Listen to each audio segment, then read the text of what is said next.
Hello, RSC people. We are back at it again, once again, with your ThePreJump podcast, your best place to catch RSC news about your favorite RSC players and teams. Mr. Rob, welcome back. Welcome back. Oh, dude, it's an RSC podcast night. It's always a good night. Dude, even though we had Canadian Day this last week, so we only had one match day, there's still some solid movement on the top five leaderboards. I was making some stuff for the week, and I was like, okay, there's some solid people sticking around, but there's still a little bit of movement with only four match games.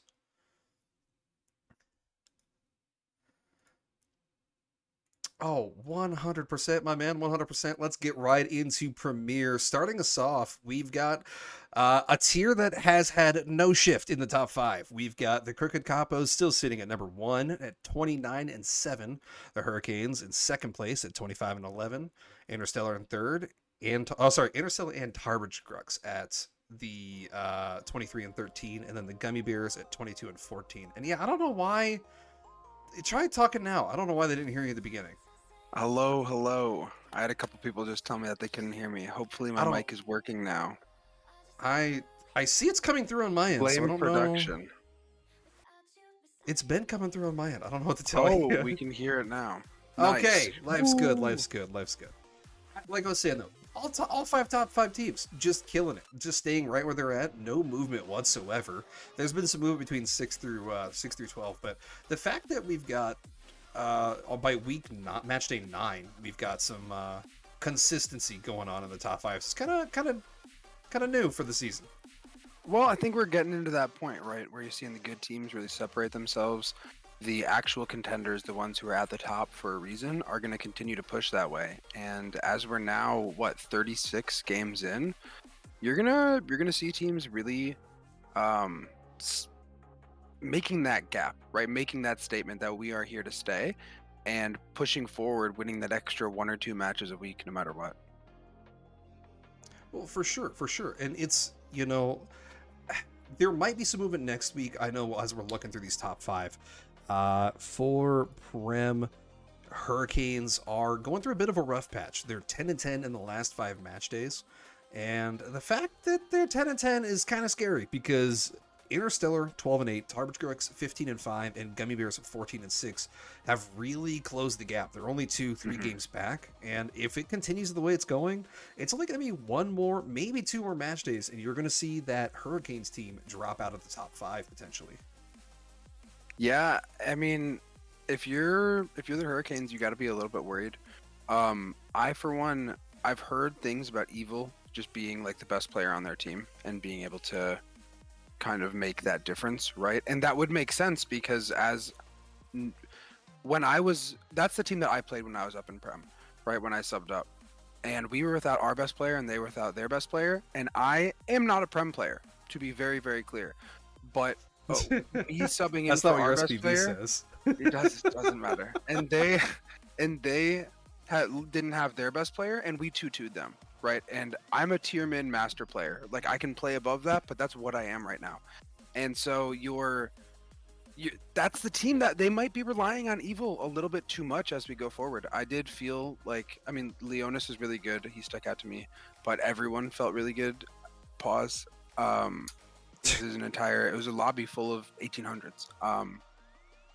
But again, that's the one that I was able to kind of keep up with, and I'm not that fast, so maybe they're relying a little bit too heavily on that one guy, and we're seeing that come out as teams learn to play against that.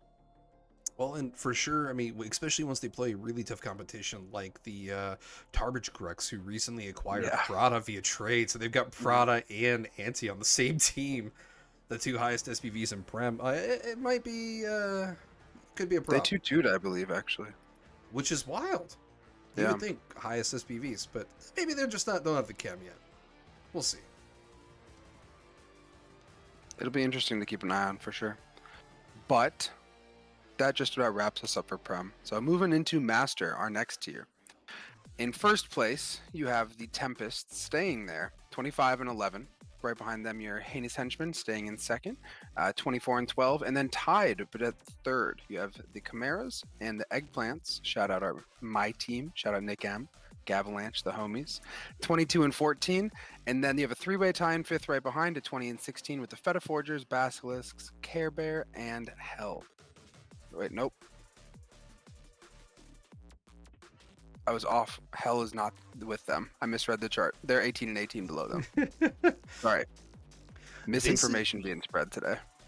This was kind of a unique tier when I was making the graphic for it, because I was surprised to see the Chimeras shift in the third above eggplants, but then the eggplants were still in fourth, and I was like, okay, what happened? Well, I peeped last week, the Basilisks, even though they're 11 and 9 over the last 5 match days, they had a really rough match day 9, which completely dropped them out of the top 5. So it's, yes, I know there's still some more stability going on as we get a little bit further into the season, but it definitely seems like it's real easy for 1, maybe 2 match days for a team to go, hey, we're just not feeling it, and now we're in a real rough spot. Yeah, absolutely. And I mean, mid-season is where you can, I mean, if things have been a little bit easy thus far, it's easy to take your foot off the gas, right? If you've been coasting a little bit and you're saying, man, we're a top 5, top 6 team, we're feeling good, let's go have some fun out there. This team doesn't have any wins. Well, they've got their chip on their shoulder, right? They're feeling like they got to perform if they want to keep their season alive. So they're going to be pushing that much harder. And I think you're seeing some teams maybe get caught up in that, right? As we had a bunch of these teams that were in the top 5, either 2-2, 1-3, 0-4, right, in a bunch of these tiers. So it's definitely a reminder to those top teams to not let anything get by, right? For sure, for sure. Well, Rob, I think we're ready for, at least my favorite tier, since I'm at least still in it, but... 0-4 says otherwise, but you do Look, you, buddy, if they want to send me to vet next season, I'm a happy man. I think you're doing everything you can to get there. Let's talk about these top 5 teams for Elite. In first place, easily in first by only a game, 25 and 11, Tempest. In second place, you've got, I am looking at Master. Nope. What am I doing here? Pixel Picassos in first place, 27 and 9. There we go. Cyclones in second, 26 and 10. Azathoth, 25 and 11. And then you've got Midnight Gelato and Ceres all tied for that fourth place spot at 23 and 13. Yeah, I think what stands out is that this Pixel Picasso team had 2 of the best values in Elite from day 1. We knew that with Cloudy and Fluffy, and they've been performing at that level all season. So there's someone I'm not surprised to see up here. I'm expecting them to stay there, but it'll be interesting to see what teams continue to push them for a title and for that championship berth, right? Because right behind them, you got a bunch of teams as well. There's a lot of parity at the top, right? Even though it's whatever, 27, 26, 25 for the top 3, and then a drop off after that. Even still, with 1 match day separates first and 6th, right? So the entire top of this tier could be shifted in the blink of an eye, right? 1 week and all of a sudden you go 1st to 9th, 1st to 11th, right? So there's still, even though we're getting deeper and we're starting to see a little bit more separation, again, I keep saying it, shout out numbers for keeping these tiers extremely competitive from top to bottom. It's a really impressive thing to be able to do in a league this large. Oh, 100%. And people will, I don't know if they know this, but we're kind of one of the first 2 people to be very vocal about, when numbers isn't really getting things squared away. So it is a really solid compliment when we're out here being like, hey, you guys are doing your jobs well. The team, the franchise, or all the teams are extremely competitive all the way across the board, and it definitely makes for great gameplay as a player. Like I would hate to roll in and be like, oh, this team is the Hammerheads from last season, and be like, we're obviously not going to take a game here. Well, but not only that, right? But from a fan standpoint, or a casual viewer, or someone who's waiting for the next season to roll around, it's what we are with the podcast and with the stream is we're an entertainment product, right? We're not just a league for people to actually play in. We're also one for them to watch. And so keeping these tiers so close, letting these storylines develop, having a truly competitive season from top to bottom is good for more reasons than we could list on this podcast. And so it's really cool to see that play out. Even in the smaller the tiers with not as many teams, right? You still see that. So it's really cool. And Elite is just another example of it. For sure. Well, I think that kind of covers Elite pretty well. Absolutely. We'll move on to that solid tier that I should be in. Yeah. Moving into Veteran, I know we were just talking about how even things are, right? But we're seeing some serious separation here. Sea Devils alone in first by 3 games at 29-7. Right behind them, you have Need for Speed, one of the funniest names in all of RSC, at 26-10. Below them, you have a 4-way tie at 24-12 between Cthulhu, Blues, Gorillas, and Possessed. So again, you see these 1 or 2 teams pushing up top, and then every single team is just right there. It's exciting, and it makes our jobs a lot easier because there's always storylines when things are this close. For sure. And I mean, one of the major storylines for the season so far is the Sea Devils are currently the second winningest team in all of RSC, right? And there's only one team, as we'll obviously get to much later in this first segment, that's really just kind of storming ahead. But you're going to see parity between the two tiers, where one team is really establishing almost a dynasty per se, where they're setting themselves apart from the rest of the pack. And even though I talked to Armo and he was like, yeah, Alpha Chuck's been killing it, Armo's been doing pretty good, their team as a whole's been doing really solid, it's still wild to see that this Sea Devils team has really just said, we're in first place, we're not taking our foot off the gas, and we're going to be here for the duration of the season. And going back a tier, actually, speaking of Dynasty, Azathoth was still right there in the top 5, which is they're the back-to-back champions of Elite with roster turnover in both seasons, right? So they also are coming back with only one of their 3 starters from last season and are still competing for that title. So when you mentioned the word Dynasty, right, I just wanted to... They're a name that has to... They're the first one that comes to mind for me in I don't RSC. know. There's one team that comes to mind before that team, and it's going to be much later on. Maybe. Oh, I know. I think I know which one you're getting. We know what it is. But come on, man. But this one's 3 seasons in a row. That one's only 2, right? Yeah, that's also 2 seasons of straight back-to-back record breaking. I'm just saying. Yeah, but okay, we can talk about this later. We'll get there. We'll get there. Yes. Does that just about wrap us up for Vet? I think that does. Let's get into rival here. Let's talk about first place at 28-8. You've got the Vikings. In second place, you've got the Carrots at 26-10. Third place, you've got the Carrots at 24-12. The Necrotic Nerds and Eclipse are both sitting at 23-13. I think what jumps out right away is that your Carrots. What did they do? They beat somebody. I think that they beat the Vikings. Am I wrong? Hold on. I'm looking at the schedule on party right now. I was gonna make a whole thing about this. Yeah, boy. Oh god. I may be wrong. Whatever. I think maybe they play in next week or something, and I was just hearing about it. Well, I was going to say, the Vikings played the Necrotic Nerds, who were at one point the 3 seed, but due to that 3-1 they received, I believe they've fallen to the 4 seed. Let me check real quick. Yeah, they fell to the 4th seed. Well, regardless, what I think is really interesting is you have 2 teams that are, now that the season's actually started, they're going on a tear. Vikings and Carrots are both 17-3 in their last 20 right now, which is just absurd, right? So you see both of these teams, now that they've actually been playing together for a little bit, only getting better and better at what they do, right? So they're both in Lunar.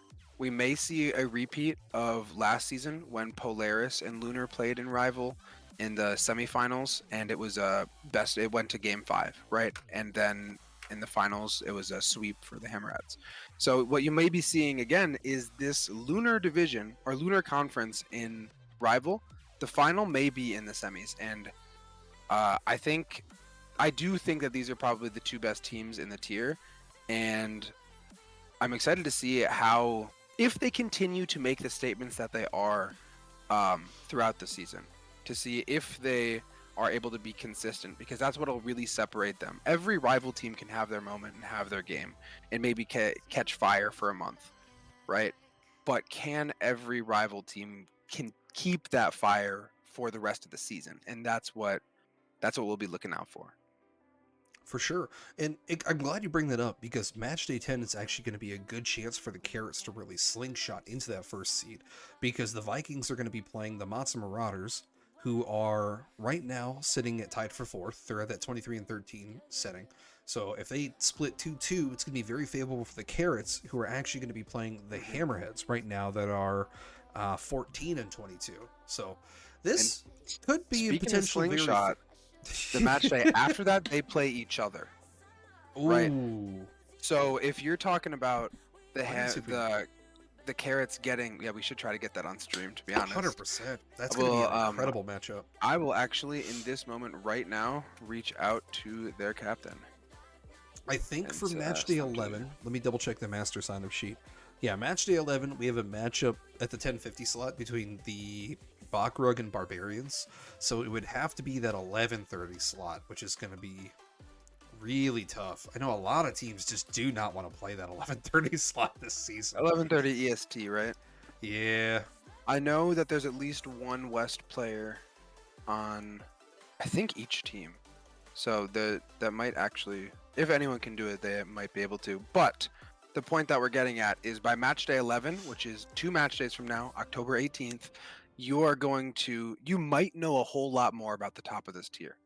It's going to make, maybe we should do a rival deep dive next week. I think that'll be an interesting one to talk about. Because no matter which way that these matches go, you're going to have something being said about each of these top teams.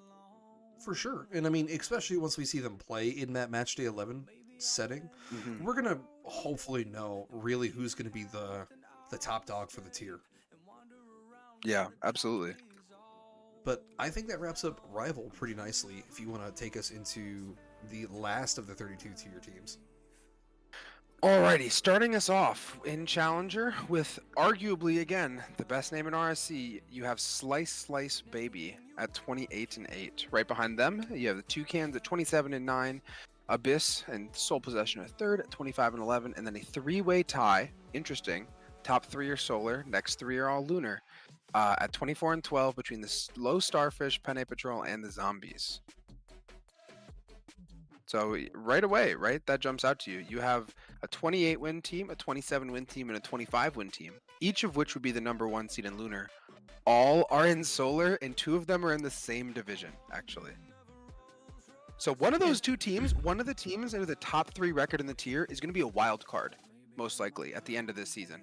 And that is going to be, if you're the 4 seed, if you win your division, but you have the worst record of winning a division, you're going to be almost certainly the underdog in your first round matchup where you're a higher seed. So that'll be, you got to really push. You really want a top 3 seed in Solar if you're in Chally this season. That's going to be an interesting thing that we might see teams push extra hard for, trying to get those extra couple wins and solidify not playing the number 2 team in that division early. I was going to say right now, the Squalls that are currently sitting at 20-16 would be that 4 seed that has to play the Abyss that are 25-11. They're 5 games below the team that they're seated above. That is nuts. And you're right. If that continues, that's an 8-game win difference, and you're the higher seed. Yeah. Wow. And it's going to be rough because you're right. They're going to have to hurry up and say, hey, Havarti Hustlers, we need to beat you by at least 1 game because we don't want to go through whatever that's coming through the door. Yeah, absolutely. Well, that's an interesting one. It's maybe see some gamesmanship going on back into the season. We'll see. Yeah. We'll see. Also worth noting that the Solar Ocean team that's in first, Slice Baby, has far and away the weakest strength of schedule so far, or second weakest strength of schedule right now. And the team that is in their same division but is a few games behind them overall actually has the 3rd strongest strength of schedule so far. So both of these teams are really doing well, and maybe the one with a few less wins right now is actually the better roster, right? That'll be really interesting to see play out too. Very well could be. Well, I think that's good for Chally. I'm going to go ahead and pop us in the prospect and just kind of run us through. We'll kind of glance over this one just so we're not getting too far into it, but in first place, still sitting on barely onto their throne at 24-12, we got the Spaghetti Scouts. In second place, we've got 23-13 Earth, and then we've got a 3-way tie between Whiskey Business, Darkness, and Sparks at 22-14. And, you know, Rob, I know we're going to get a lot further into this later on, Do you have anything that you really want to call out now, or do you want to roll right into Tendy? The only thing is the bottom of this playoff race in both conferences is really close. We might not talk about the bottom of the playoff race that much later, but you see there's 4 teams within a game of each other, and the top 2 of those are going to make it in Solar, right? So that's 2 spots for 4 teams that are real close. And in Lunar, you got 3 within 2 games for 1 spot, right? So you're gonna have 4 teams, 2 in each conference, missing playoffs by just this much this season. So again, just another example of how we really need to be winning those games, those extra extra games if you're trying to push for that playoff spot. Dude, imagine being a team that goes 500 and you don't make the playoffs. Yeah. Like, neither side. There's going to be no, like, oh, we won 2 games over and we're not getting in the playoffs. This is probably the best tier for, if you're winning, you're getting in. If you're not, there's no, like, luck. You're just SOL at this point. I wonder if they're the only tier right now that has all teams above 500. Nope, Chally also has. If you're 500, you're out of the playoffs by a game, and Chally as well. In Rival, if you're 500, you make it in, depending on what conference you're in. If you're in Vet, Vet has a couple, or Vet has 1 missing. Vet has 1 winning team under. So this is, at least between Prospect and Chally, it seems to be the best. Dude, there's an elite team that's 21-15 that might I saw that. I feel so bad. If you're 6 games over, you're on pace for being 8 to 9 games over on the season. And it's not good enough. What? Yeah, that's a 44 and season 16 38 record. Chromium was 2 games over, and I was still upset that we didn't make the playoffs. Way too many games. I said that wrong. Doesn't matter. Still, even if you're 5 games over, if you're 30, or that'd be 35, and nope. I don't think you can be 5 games over for. No, it has to be 4 or 6. Yeah. But if you're 34 and in the 30, season, right? 16 match days in the 32 team tiers. Okay. But yeah, let's go ahead. We'll just roll right into Tendy then. Yeah. Alrighty. This might be the dynasty that you were referring to earlier. Yes, sir. Alrighty. Yeah, starting us off, whoop-de-doo, surprise in first place. Who would have thought it would be this team? Dagon, 31-5. Sole possession by 4 games already. You might be seeing some serious stuff out of them. Below them, you have the Wisps at 27-9. In third, Gluttony at 25-11. Fourth, Gallery Guild at 22-14. And then you have a 3-way tie, actually, for 5th at 19-17 between the Pastry Pioneers, Cheese Pizza, and Dread. And right away, right? You see one of those 19-7 teams is out of playoffs. So again, every single game matters, man. And every single tier, every single game matters. For sure. And it's wild, right? Like, if you're a winning team, you would expect to be in the playoffs. And to not make it, that's going to be brutally crushing morale-wise. But the fact that a team that's 17-19 right now is 2 games back from still not making the playoffs is wild. Like, they're going to have to just straight up start clapping every weekend. Or every week, and hope that they squeak in. Team that made it to finals last season with a, I think, sub 500 record or 500 record. Yeah. And so again, removing conference and contenders having a massive difference on the playoff picture, as we knew that it would, right? But it's having its intended effect at a pretty large scale, which is neat. For sure. And I'm gonna roll us right in really quickly into Ammy. We're just going to glance over this one. There's clearly one team above the rest. Looking at Nightfall at 28-8. Then in second place, we've got Surprise, 25-11. Third place, we've got The Sloth at 24-12. And then a 2-way tie between the Bunts of Steel and the House Salads, sitting nicely at 19-17. And Rob, once again, this is the only other tier that had no movement in the top 5. Everybody's still here from last week. Yes, it's only 4 games, but it's still nice to see some stability going on. Yeah. And I know you said there's one team clearly separating themselves. I do think that an easier conversation, and one that I'm more confident in saying, is that there's 3 teams separating themselves, right? You have, there's a 3-game or 4-game gap between Nightfall, Surprise, and Sloth, and there's a 5-game gap between them and everybody else. So if you're talking about going from the 4th seed to the 1 seed, it's 9 games, right? That's just not going to happen at this point if these teams are anything like themselves. And so I think what we're going to see is the 1 seed is going to be extremely sought after in this division or in this tier, as that's going to be the only way that you don't have to play one of the other powerhouses in playoffs, is if you end up with that number 1 spot. For sure. And the only reason I really shouted out Nightfall there is because we've seen them play Surprise and Sloth in the last 3 weeks, and they've 3-1 both teams. So Yeah, it's that is true. It is wild that, yes, they're all right there within 1 match day, but Nightfall's already played both these teams, one of them on stream actually with the extra pressure, and said, hey, we're still taking the 3-1. Like, that's kind of what I mean by they seem to be separating themselves pretty well. Sloth beat Nightfall 3-1. I thought it was the other way around. Sparky in chat came in, and I'm looking at the SNR right now. But they 3-1 Surprise, and then have 3-1 Bunts of Steel, House Salads, and basically every other. That's the only series that they've lost all season, was that 3-1. But I think that was without, I could be wrong, I think that was without Technic music, or there was something up with that. Because we looked at the stream game, right, that week. That was one of those. I think something was up, maybe not. Either way, Sloth winning that series is a little bit of a statement, but we will get more into.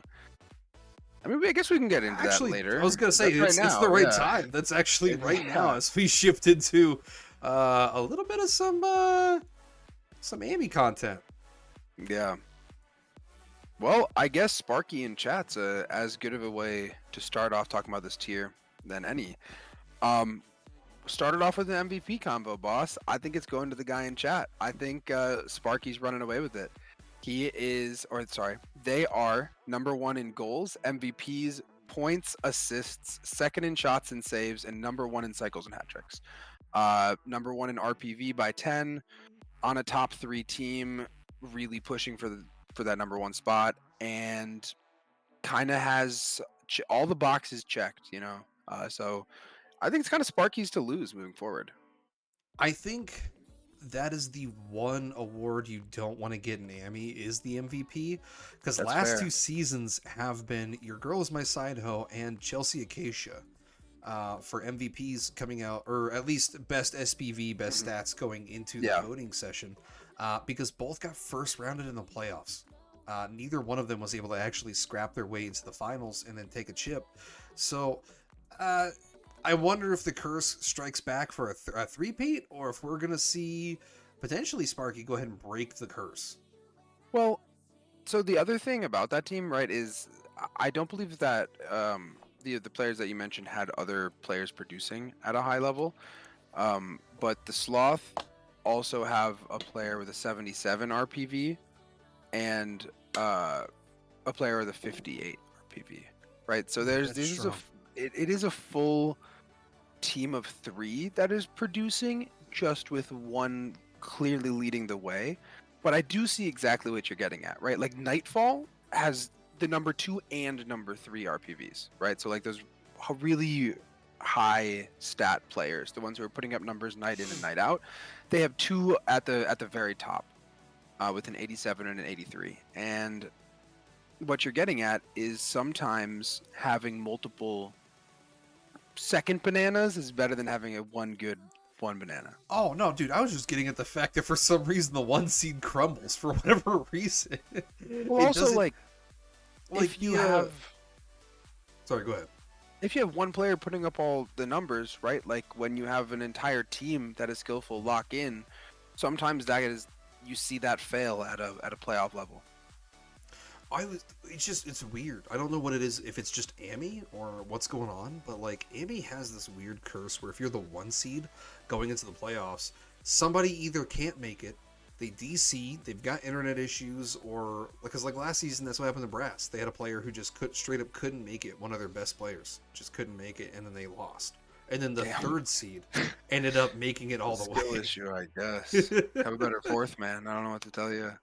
I guess. But that's the one thing that always makes me nervous about Ammys. Like being Well, in that do you pole have position is another? yours to lose. Do you have a I separate MVP take? I I don't see I don't see a different MVP. I think it's like your girls my side hoe last season. I think it's you've got a runaway player who's absolutely killing it. Every stat, every metric that you look at points directly to Sparky.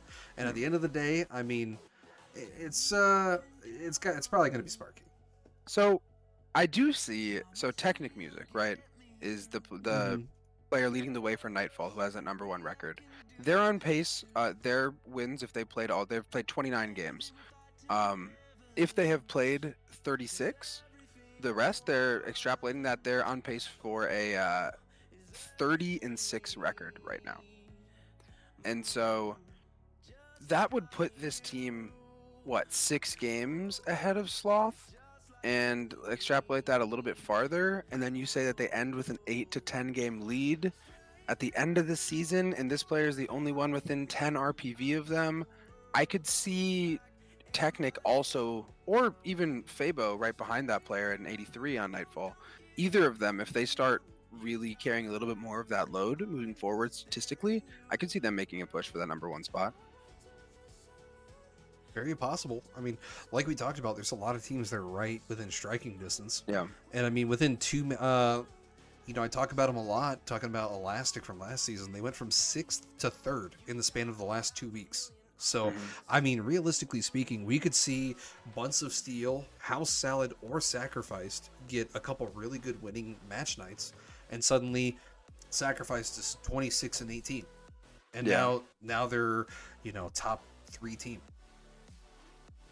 Yeah, especially in the lower tiers, it can a lot of the time be about who gets hot at the right time. And so as we're getting deeper into the season, we're figuring out who's a little bit more consistent, but we still don't know right now who's going to be peaking at those moments. Let's see, does anyone have the top 3 teams and House Salads actually are the only teams that have above an 11-9 record in their last 5. So you have Nightfall, Surprise, and Sloth, and then you have the House Salads right there making a push at 14-6. Shout out my homie Stick. He's 47. He's a beast. RSC, Ammy grinder. Hope get him in contender one day. But 14-6 for the House Salads, they could be a dark horse making a push, right? That's a real push that's being made there. 8 games over 500 for the last 5 match days. Dude, speaking of dark horse teams, let's talk about Cathilla a little bit. Yes, they're all the way down at 16-20, but they're 11-9 in the back 5. And realistically speaking, the teams above them are not doing super well at this point in time. I mean, you've got Praetorians who are 7-13. They might, one more match night, they're probably going to drop down, and then Cathilla will be right on the cusp of that playoff spot. But then you've got potentially, with the Sacrifice team going 10-10, being that bottom of the playoffs. A couple more match days, you might see Cathilla squeak in, and at the end of the day, you might see them make a run. If you can get into the arena, you have a chance, right? And especially in these lower tiers where consistency isn't really there, that's where you really just want to make it. If you make it there, it's every team has an equal shot. Tasley, you can't make a team in Ammy. You're not in Ammy, buddy. This is true. This is true. Look, if you were, you could probably make a team. I'm not gonna lie, you'd probably be pretty good for Ammy. Oh, dude, if I could play an Ammy right now, I would be an Ammy in a heartbeat.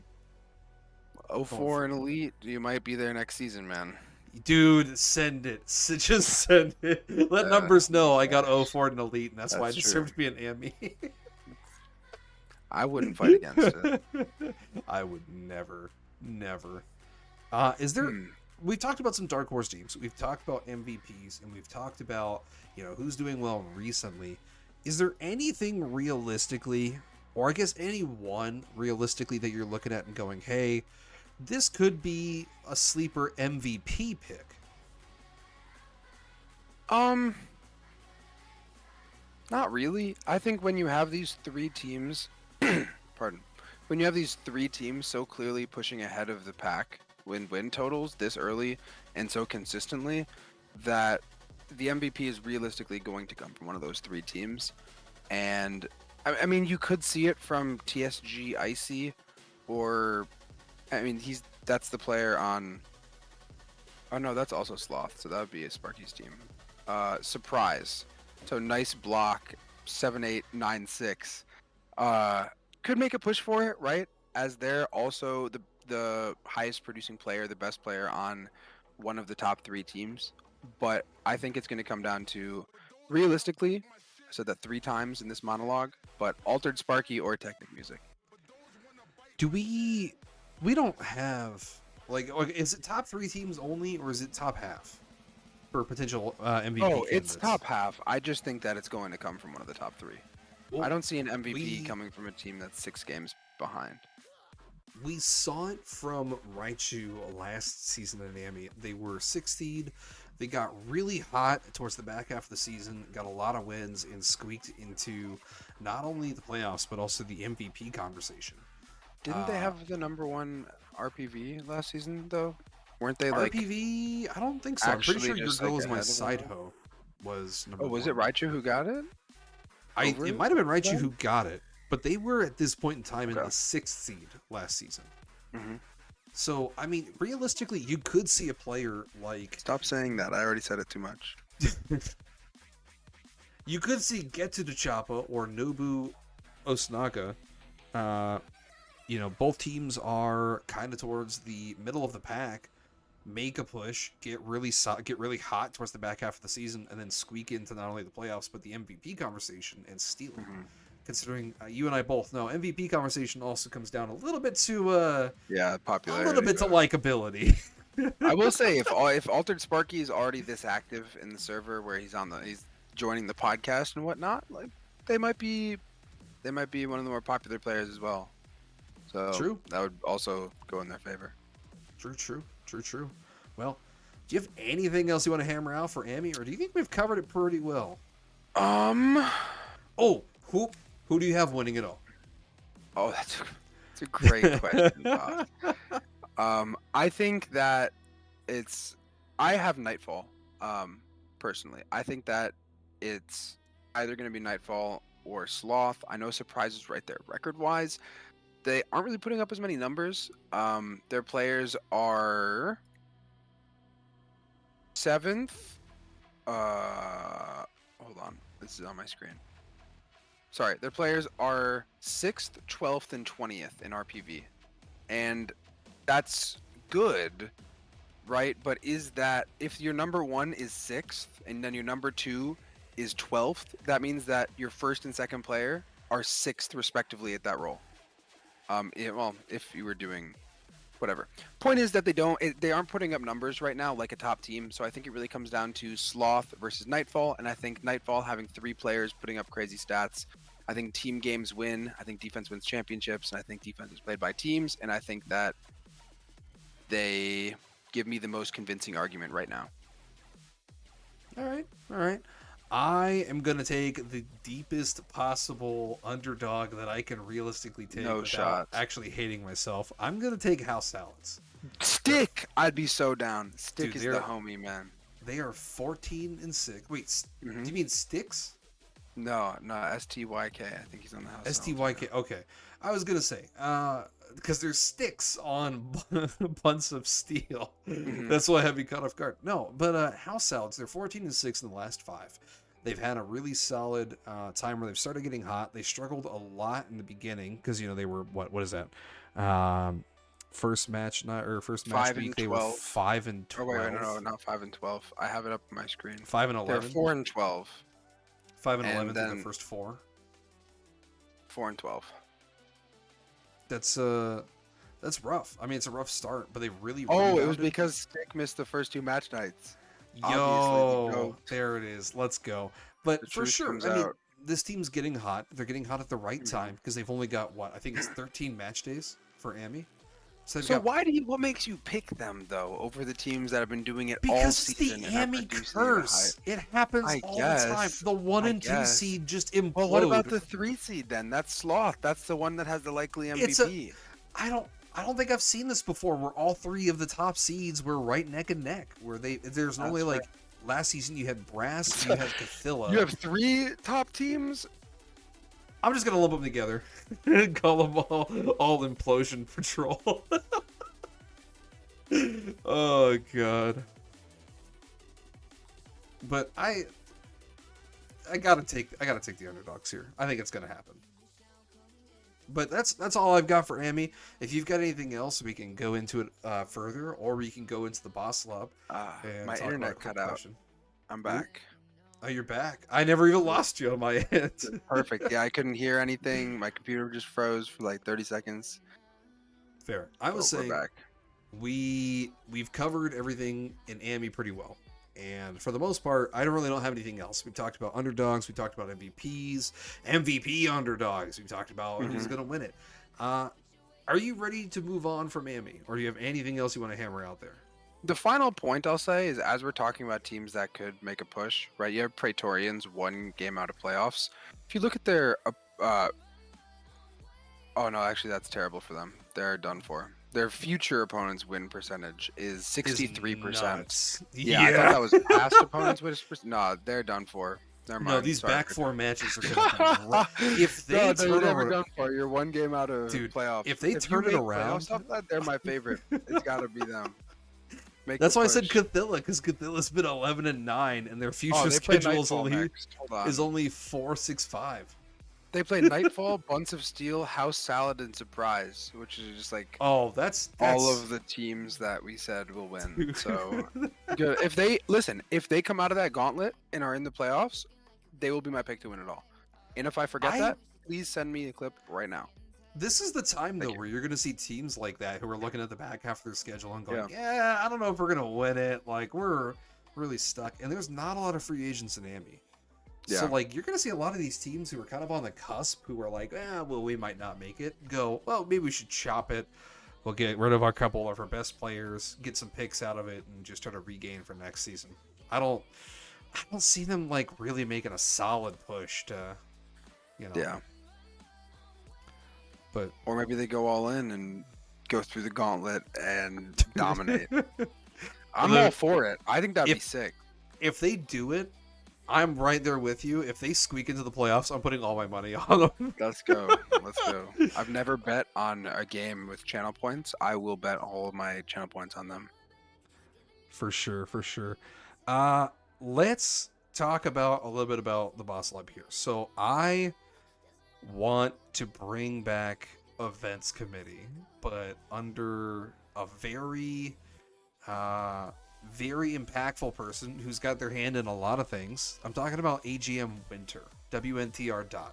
Winter seems to be everywhere in the league, and they're getting a lot done. They coordinated a pretty sizable mid-season Chally tournament. I don't know if you heard about that at all or not, but it was 16 teams that they coordinated and said, let's get this going. We'll get the 16 best seeds, have them play it out. And I think that was on Monday on the Canadian Day match day. It was like a totally, you can join if you want to, if you don't. I don't know. I'd have to reach out to Winter off the top of my head. Slow Starfish got second because they're always in my DMs complaining. So, very active in the Cosmos server. The fact that Winter Slice Baby won it, according to chat. And makes sense. They're also the 1 seed right now, right? It's just Winter has been putting in a lot of work, really developing some events outside of the events community organizer role. And the fact that Winter's getting this all done and is very active and very good on the follow-through portion on establishing long-term events. I would love to see events committee come back as a whole and then Winter head it up.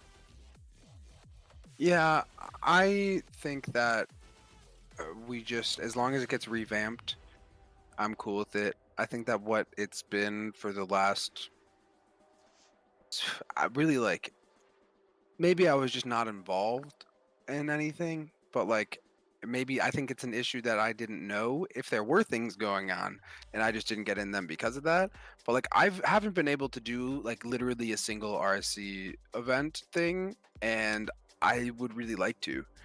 And for whatever reason, I've been in RSC for like 6 seasons. I've been really invested in it for maybe 3 or 4, and I haven't done one yet. So if we get it revamped to where we're hosting things and they can get a lot of signups and increase activity, and I think there's very few things that right now would be better for the league.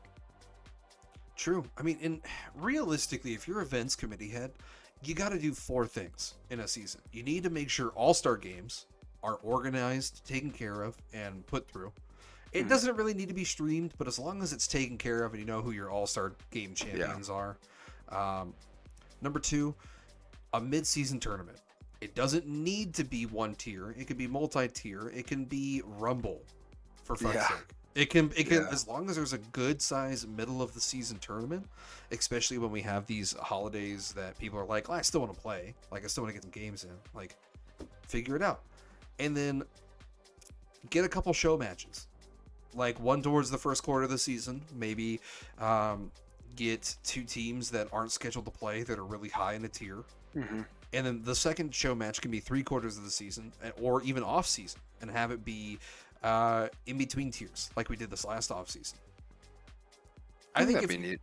I think if you're event committee head, if you can square away those 4, that's it. Just 4 events every season, and you get them done right, you're gonna look like you're an absolute savant.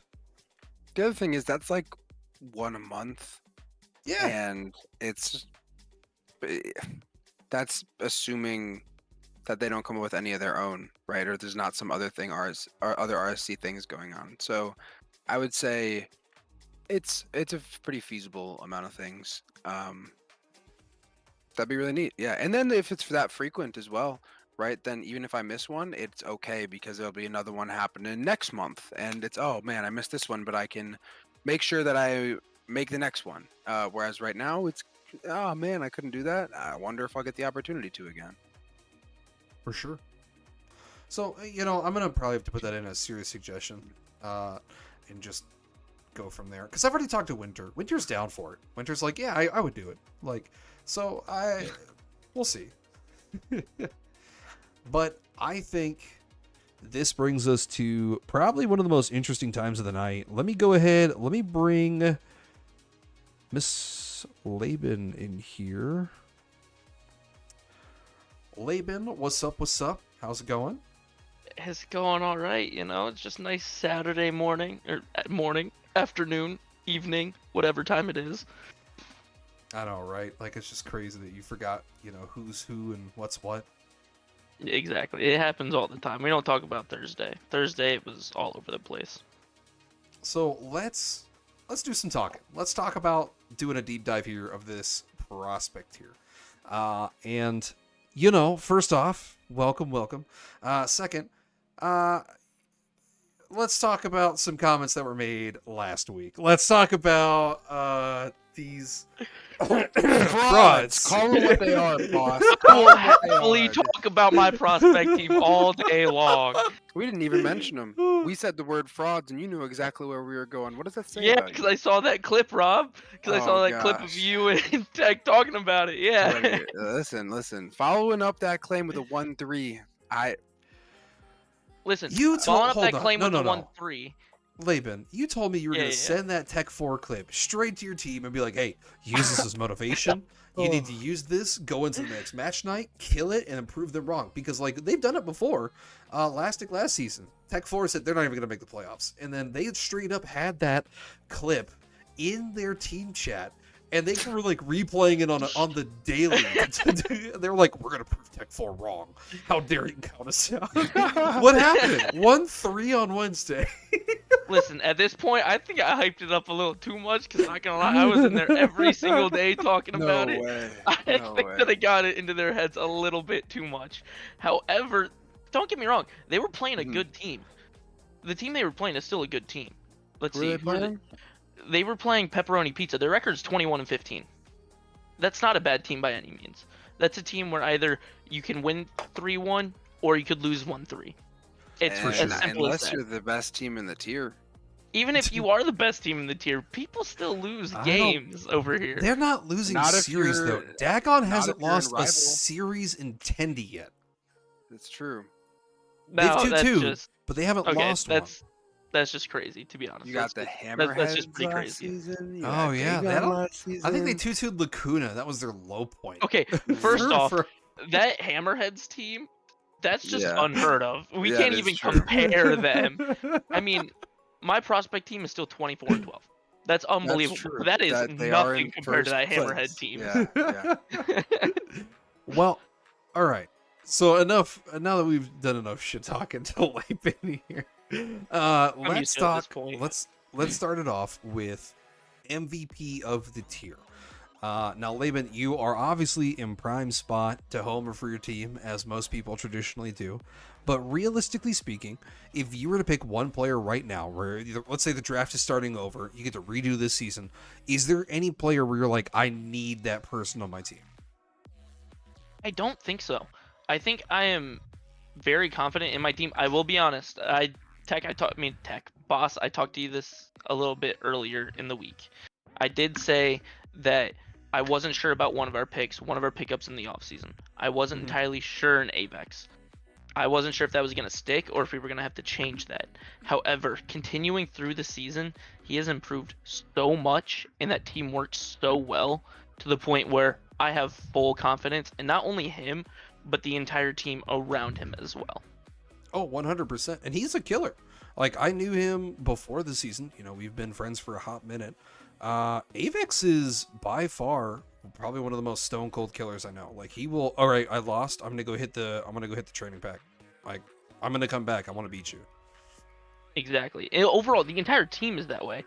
For the past 3 days, I've been looking at the VCs in my franchise. Every single day, they're in there grinding. Today, they had a coaching session just an hour and a half ago.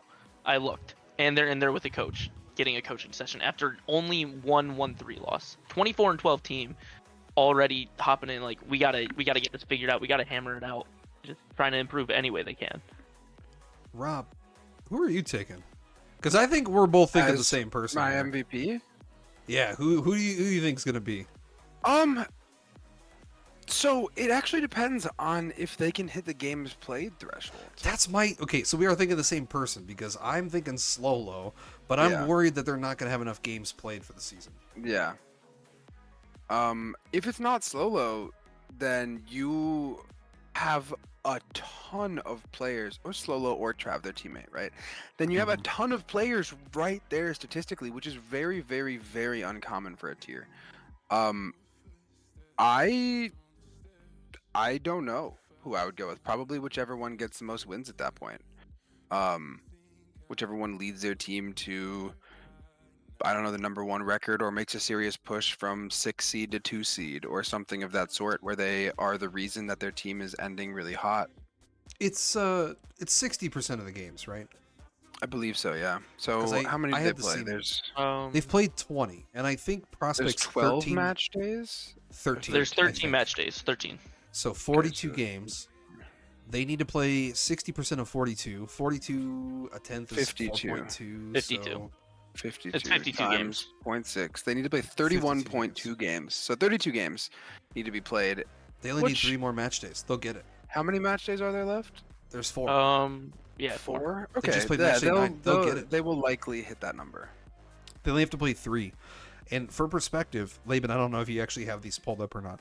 I do. Slolo. Okay, I was gonna say Slolo being 17-3 since the rebuild, and having With a 109.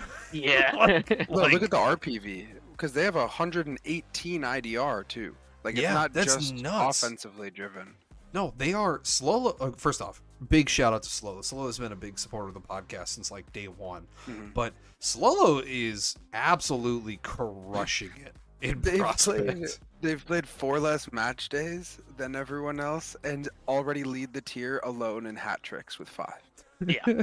That's just like, what are you gonna do? Like, if you go, you don't do anything. Yeah, like, you're done. Realistically, have we seen a better rebuild? Like a couple days into a season? Because like, I don't think so. The fact that they've picked up 2 players and they've gone and said, "Hey, we're gonna go 17-3 through 5 match days and go from." Like, we're probably not going to make the playoffs or even be a middling team to now. We might be one of the best teams that you are looking at right now. Like, they are on paper the best team right now. Well, they locked up their conference so far. Like, they've moved in to move up 1 game up. They're what are they? 22-14. Their right? Division, 14. They have their division. They're leading. Oh, the they've got division by a game. Yeah. I mean, they're 17-3 in their last 20. Like they are. I mean, I haven't actually looked. Do we know who those losses came to? Let's see. They 4-0'd Black Tips. They 4-0'd Skeletons. They got 3-1 by Pepperoni Pizza. And that's their only 3 losses right there. Other than that, Yeah, it's That's been it? Yeah. 4 Wait, they got all 4-0s 3 of their 4 4-0s In and a their- 3-1. and 4 4-0s. Yes. Yeah. Yikes. Like, don't get me wrong. Black Tips and who else did you say before that? Or after that? You said Skeletons? Yes. Okay, Skeletons are actually a winning percentage team. I thought for a second there you rattled off 2 teams that were really struggling win-wise. But if they Skeletons are 4-0'd 19. the Skeletons, that's not bad. Not at all. They were 19-13 before that, or without Mhm. that. So like Who did they get Pepperoni. 3-1 by? Pepperoni Pizza. Pepperoni Pizza. Okay. Which I think actually gives Pepperoni Pizza a little bit of credence here. If they 3-1 the Sparks and the Spaghetti Scouts in their same conference, like Yeah. that's And if we're talking MVP pick, and it's not going to be one of those guys on the Sparks, it's probably going to be Cage Kami. They're on the Pepperoni Pizza, and they're right there with win totals, and the they lower are. class, Yeah. the lower class is all over that. Like every time we were Mhm. playing 6-man, they're like, "Hey, are you going to talk about Cage Kami like killing it?" And it's like, well, I mean, maybe they look pretty good, but then everybody in that lower class server was just hitting me up like, "Hey, Hmm. when are you talking about Cage Kami on the stream?" So I'm not surprised seeing that they're not the highest winning percentage, but they're playing up to a lot of teams very well. Yeah. Absolutely. I will say, if I have any team going ahead and taking that first overall, like in terms of record, it would be that Sparks team, especially with their strength of schedule coming up, a 4-6-1 Yeah. and a 4-4-4 win percentage Yeah. opponent. I'm taking them to 4-0 the next 4 match days, going 16-0 in the next 4 match days. If they 4-0 the next 4 match days, this might, like, I know we're not tracking it right now. It's not in the Hall of Fame stats, but this might be something we have to write down as like the greatest rebuild in the history of RSC. Yeah. Well, not only that, but I'd be really interested to see like what their stats were after they made the rebuild, and if they were on pace to be the best prospect, like to break the Hammerheads record of win rate, right? Like if you ignore their start, like since they got these 2 players, they're set like 17-3. We keep saying it, but if that continues at that rate, maybe this team is more of an outlier than we've ever seen before, and it's really interesting that was done in a rebuild instead of just a draft and building a team early. Mm-hmm. Okay, so we've talked about MVPs, and we've all kind of given our. Well, I guess we'll just consolidate here. What is your guys' guarantee? Like, who are you picking to win? Obviously, Laban, I'm just going to ignore you because you're probably going to pick your Spaghetti Scouts. Yeah. It seems pretty straightforward. I'm you pick either gonna anybody pick else, it's Spaghetti gonna- Scouts or the Sparks. It's one of those 2, in my Okay. opinion. I mean, I've known Slolo for 5 seasons now. Slolo is an absolute beast, always has been. And the stats that he's put up in 20 games have shown that, let alone the fact that Trav is right there with him. 20 games, 99 RPV. If that keeps up at any form of rate, if they keep this momentum going into the playoffs, I may very well just pick them. Rob, who are you picking? Or do you want me to go first? Well, I have a little. You go first because I have a little thing to say as well. Okay, so for me, it's a bit of a toss-up. So I think it's either going to be the Sparks or the Pepperoni Pizza. Because the Sparks are not only looking like the greatest team since sliced bread, putting that out there, but they're killing it, right? We can all agree in the last 5 match days they look like Himothy as a group.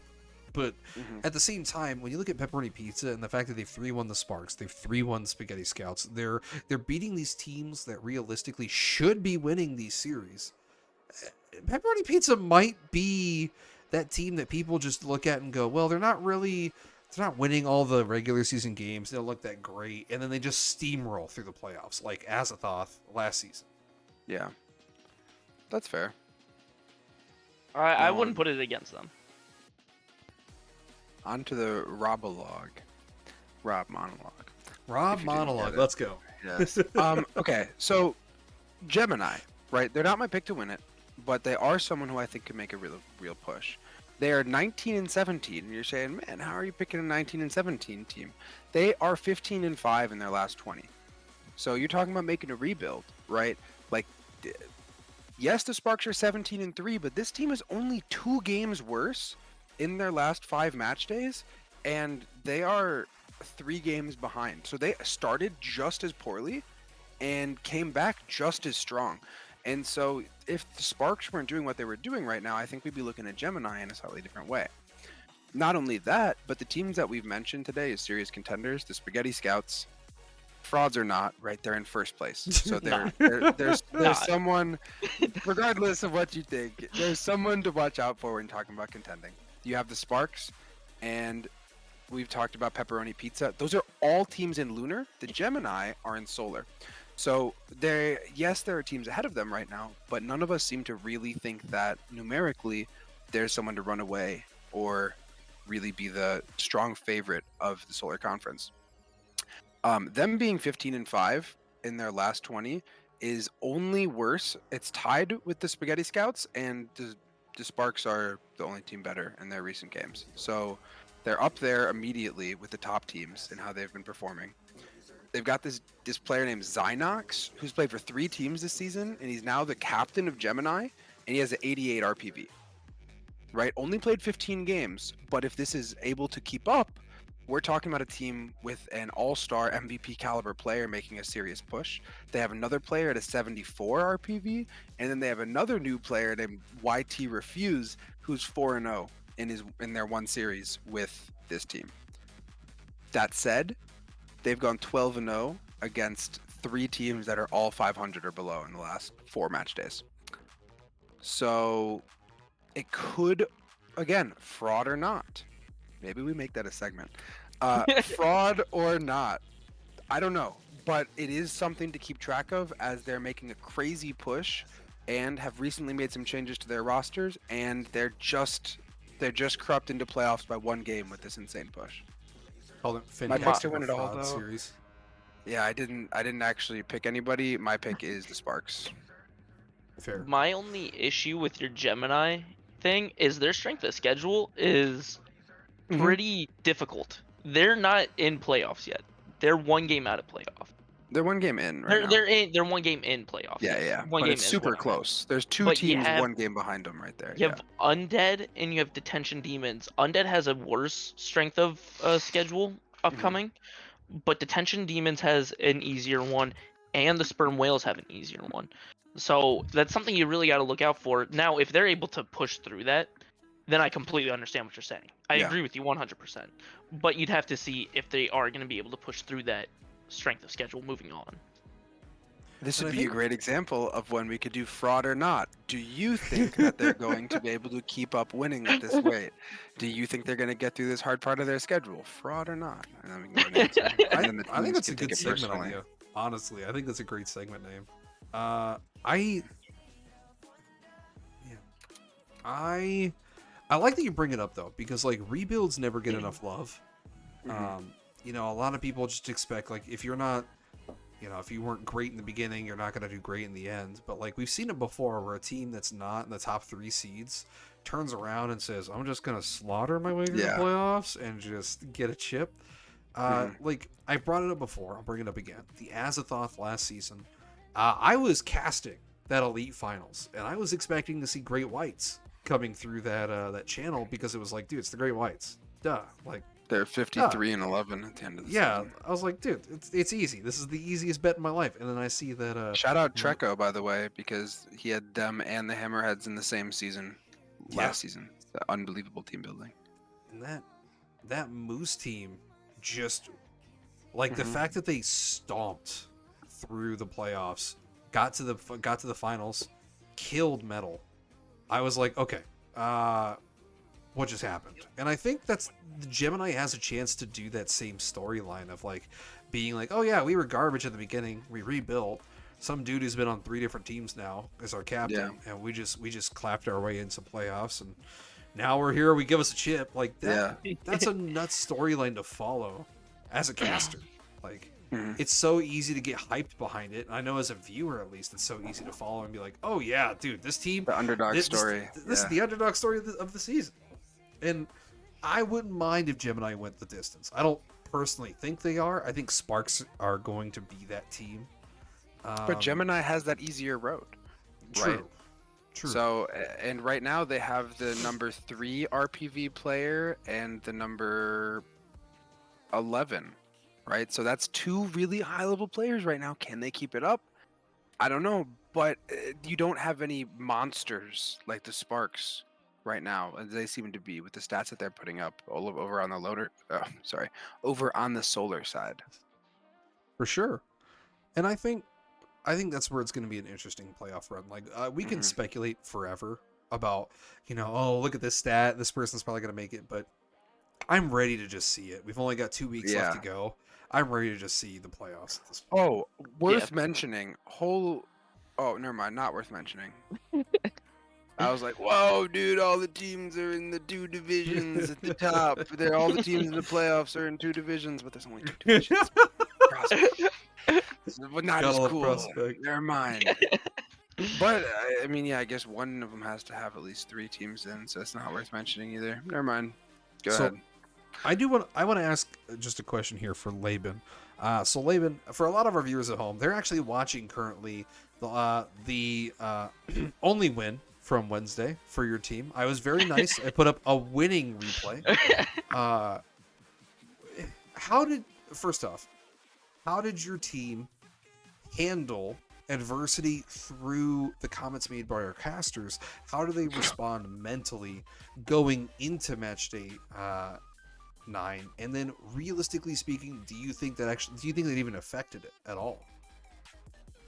So in terms of, first off, with the comments made by Rob and Tech, which I said I was going to attack as I came in here, but I chose to play a little bit nice. Okay. But with those comments, I do think that it fired them up in the moment, but as we were leading towards this past Wednesday, it got into their head a little bit.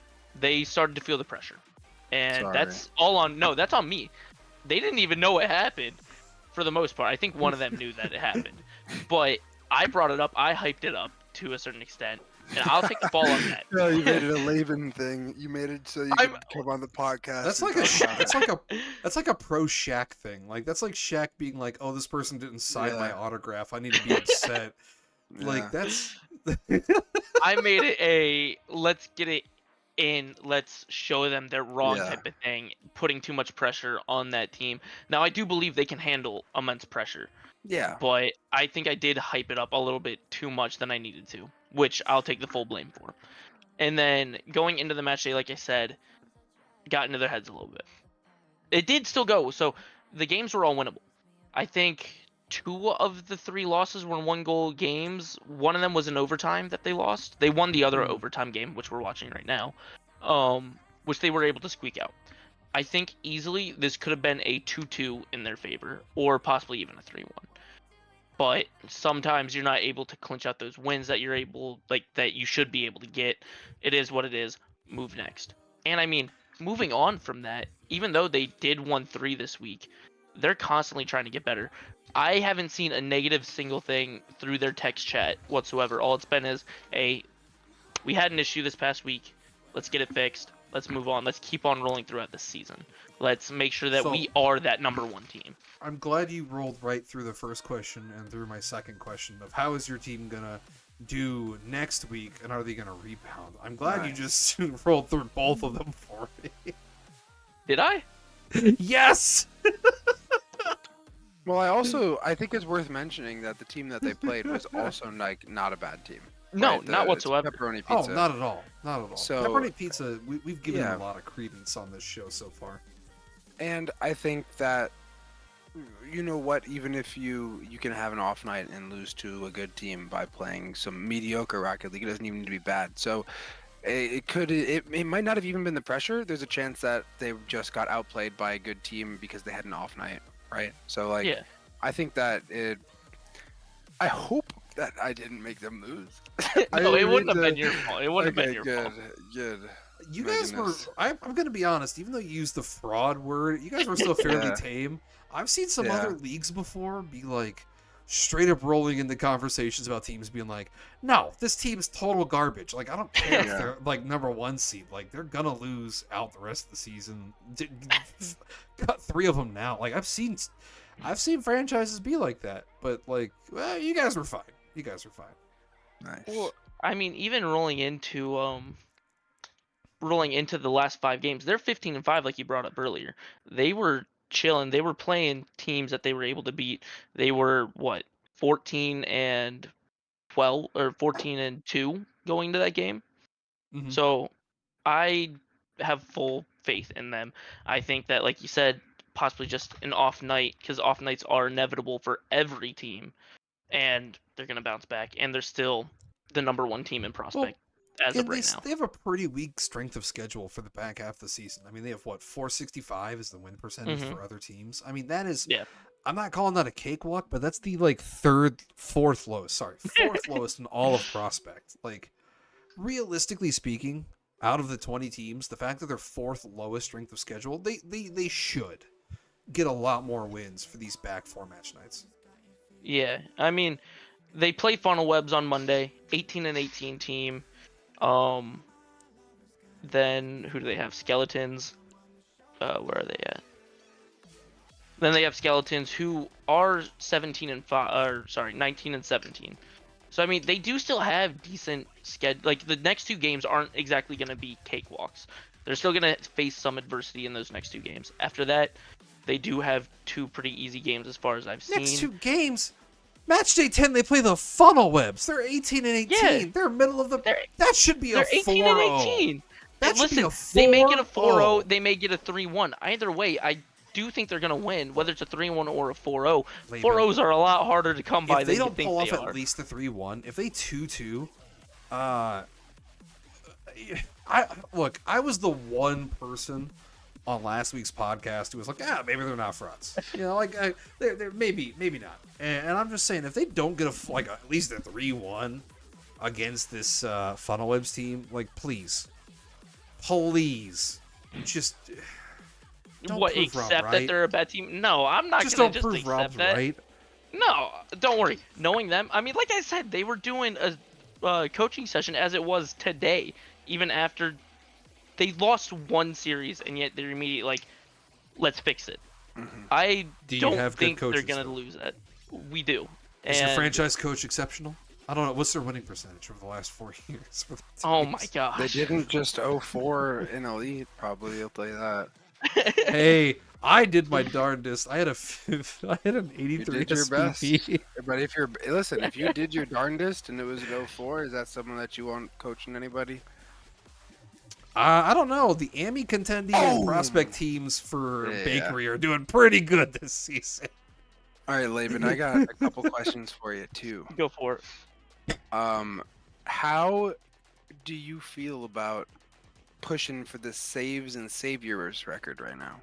For the saves and savior record. Oh yeah. man, I wasn't sure if y'all were gonna bring any of that up, but it just occurred to me to ask. We have to. I mean, yes, Angel's already broken 1 record, but like you're still there, like on pace for breaking that saves record here.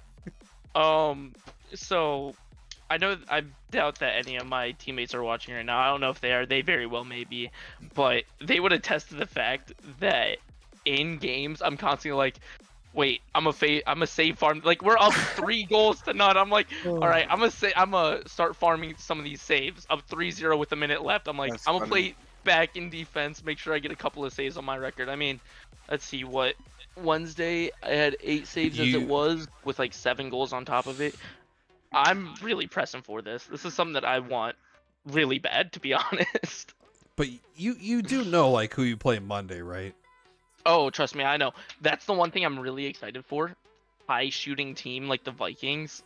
I'm hoping that my defense is going to be able to come out on top there. I have faith in my defense to come out on top there. And I have faith in my teammates to be able to go out and score a bunch of goals as well as me possibly getting in the mix there. But playing against a team like the Vikings, knowing that they're going to have a lot of shots, I'm excited. Whether I get a lot of saves or not, either way, I'm excited to play against a really good team and one, show how good of a team that we are. Possibly getting a 3-1, maybe even a 2-2 I'd take. But I'm excited for it. I mean, we played Carrots earlier in the season on stream. Another really high shooting team. That was a crazy series. I'm not gonna lie. Yeah. That was a good series. I think game 4 I had like 8 saves as it was. Yeah. Just they were putting ball in net. I was making sure they wasn't going in, and we ended up 3-1ing on stream. So I know how we play against high shooting teams. I know that they're a team that we can beat. I'm excited. So I got one more then, piggybacking off this. So Premier has 14 match days. Rival has 16 match days. Yeah. Anti currently has you beat by 2 saviors. The record will fall. The record currently all-time for saviors is 26. Right now, you're at 17 and Anti's at 19. Yeah. So, assuming that, basically, do you think that you can outpace Anti with 2 extra match days? Do you think that will be enough for you to close this savior gap? And potentially, I'm looking at the exact save numbers right now, potentially a saves gap if it's there. I think Monday alone is going to get me there. Like I said, I'm playing against a high shooting team. They're going to be taking shots on net, and I'm going to be there. I'm going to make sure that I'm there for my team. Not only myself for the record, but for my team to make sure that we squeak out a W. But on top of that, I get a little bit of what's the word I'm looking for? Validation, validation in that. Interesting. I think that's going to be a rate.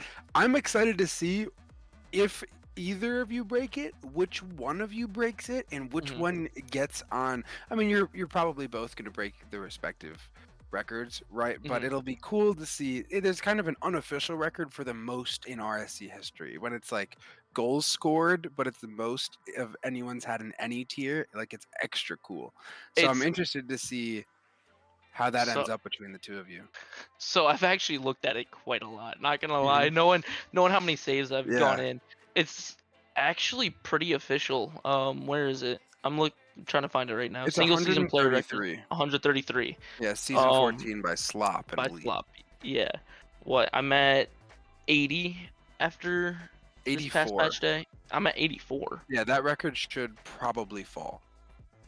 What? We're 1 game past halfway through. Yeah, I'm making sure that record falls. I know Anti's probably saying the same thing, but with 2 less match days, I don't know if it's gonna be possible. But I'm making sure it falls. He is a better save to savior ratio than you do, though. You have 7 more saves, but he has 2 more saviors. So you gotta make sure if you're getting 2 saves, you gotta get that 3rd one, Laben. I gotta make sure I just stay in the back of the net for the last minute. Itself. Exactly.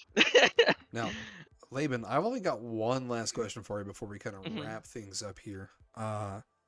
So back to your prospect team. So in this matchup on Wednesday, your prospect team actually drastically outpaced the pepperoni pizza, but it did not translate to wins. And traditionally, you see that come from teams that are making mistakes because they're playing too fast for what they're like really comfortable handling.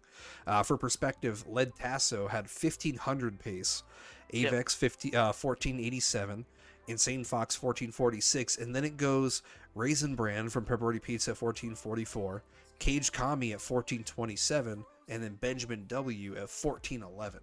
Do you think realistically that's what's causing potentially your losses here against Pepperoni Pizza, is that they're playing a little bit clearer, more concise gameplay, and your team might be playing a little bit too quick for what they're able to handle? So it's certainly possible. I know that my team likes to play that fast, more shots on net type of situation. And you know, a team that does like to play slower, like to sit back and get the and get saves and clears, is, depending on how good they are with it, very well may end up taking advantage of my team, for example. That's one thing that, I mean, we talk about as a rival team even, is, hey, we know this team puts on a lot of shots, we know they're fast, let's take advantage of it, cut them while they're still going too fast for their own boots, basically. So I think that very well may be the situation. Possibly gameplay differences that got to them, which happens all the time in every tier. So yeah, it's definitely possible that they made too many mistakes that way. Either way, I know that it's a one match day situation. Not going to happen again. They're going to show up on Monday. They're going to give you all a show. That's as far as I know. I had to bring that up because you get, like, when Rob, I, and Moose were all in Elite, Moose was like 1450 something for an Elite player. Yep. And Lidtas was at 1500. And I'm not going to lie, Moose is pretty solid with how he moves around the pitch. Like, he's very, like, he understands what he's doing. Rob, I think you were like, what, 1480 something? 1540 is my average speed. 1540. Yeah, so, like, the fact that Lidtas was really creeping up to your speed is kind of like, that kind of makes me nervous. Like, I play fast for a Rocket League player, but, like... Even with the exact speed not mattering as much, like, it's the fact that with the car control that you normally have, or lack thereof, at a prospect level, not saying that there's no car control that these people have, but it's not, they're not able to make the recoveries in the same way. That if you commit going at such a high speed, you'll be flying down the entire field before your flip is done. Whereas with regardless of your average speed, if you're an elite player, a vet player, master player, whatever, you're a little bit higher up there, you're able to power slide to, I don't know, fake challenge here, or just recover at a higher level. And so that speed, 1540, 1440, whatever, with it creeping on that 1500 number though, I do think that's pretty high. Oh, 100%. Especially for prospect. That's definitely a little too high. Well, I mean, I hardly hit 1500 as it is. It was like that shock team with a couple players around 1600 in Chally. Yeah. Dude. Yeah, with Lilo and Enigma both just speeding around the field. But we clearly identified that was a problem for them, was just being able to slow down the pace of play and make better touches. And they're under 500 now. They're 16 and 20. Yeah. Damn. Normally, when you're too much talent for that. Normally, when you're going that fast, it's because there's other problems with your rotation. Yeah. I mean, I had Lilo on my Chally team last season. That was an issue I always had with them. Always trying to get him to slow down, take his time, but didn't really want to. Yeah, Rob that is not how they like to play. I do. Hey, I played. I was gonna say I played last match day at 1620. Jesus Christ, Bob. Yeah, we get it. You just like to speed around the field. Yeah, it's driving circles. No, Laban, it's boosting from boost to boost. Like, if I see a big boost, it's just holding down the boost button. I think we're starting to understand.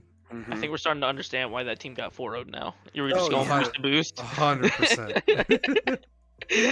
But oh man, Rob, if you've got anything else, I've got everything I've needed to ask all clearly out of the way. Yeah, I'm all good. Sweet. All right. Well, I think it's probably as best of time as any to really just kind of move on to the old end of stream portion where we talk about going home and sleeping, because I could use that. So, for everybody who tuned in tonight, my name has been Bas Radala still once again. Rob joining me as always, permanent fixture, growing roots on camera. And then we've got Miss Laben. Sorry. Did I get that? Yeah, Miss Laben. It's fine. I live. I've been drinking. Let's just leave it at that. I have to. It's okay. I have to. So, for everybody who tuned in tonight, have a good night. Thanks for coming in. Take it easy.